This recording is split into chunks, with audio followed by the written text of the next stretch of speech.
Good morning, arts middle students in PE.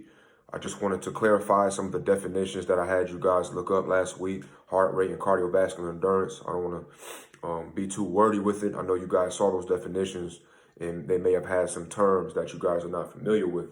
So I want to try to do my best to break it down and just reiterate some of the things that I've also gone over before in class, but, just to remind you, especially during the time that, you guys are, stuck in your houses and you may not be able to get outside too much. It's still important to engage in cardiovascular activity. So I'm going to define heart rate first. Your heart rate is basically the amount of times your heart beats per minute. All right. And the normal range for a human being is 60 to 100 beats per minute. That is one of the main indicators of health. When you go to see your primary care doctors, you go for checkups, your physicals, the first thing the nurse is going to do is, when they bring you in, they're going to check your temperature, your blood pressure, and they're going to check your heart rate while they're monitoring your blood pressure. Those are your vital signs. So the heart rate is very important because it's one of the main indicators of health. That's why they do it as soon as you get into the doctor.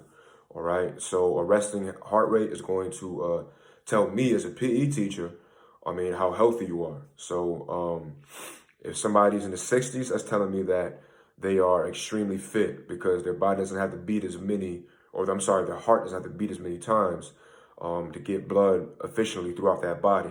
When you are severely out of shape, you're going to be up towards the 100 mark, and your body or your heart has to pump blood repeatedly a lot more than the heart that is extremely strong and in shape.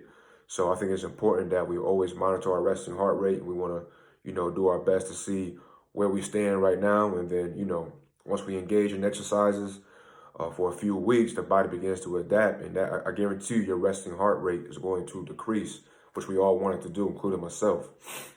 Now, cardiovascular endurance, what is that? Cardiovascular endurance is simply the body's ability to be able to sustain a pace for a long period of time, whether it be run a mile run, like I test you guys on a mile run. That's a direct assessment of your cardiovascular endurance and how strong your heart is.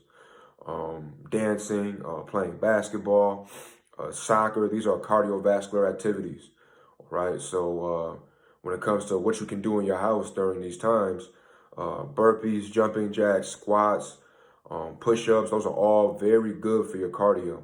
So in the next few weeks, in the time being that we have to basically accommodate this setup, we're going to be making sure that we are engaging in the most practical activities for you guys, so you guys get the best out of PE and the best for your own livelihoods. I think it's going to be a pretty awesome thing. Peace.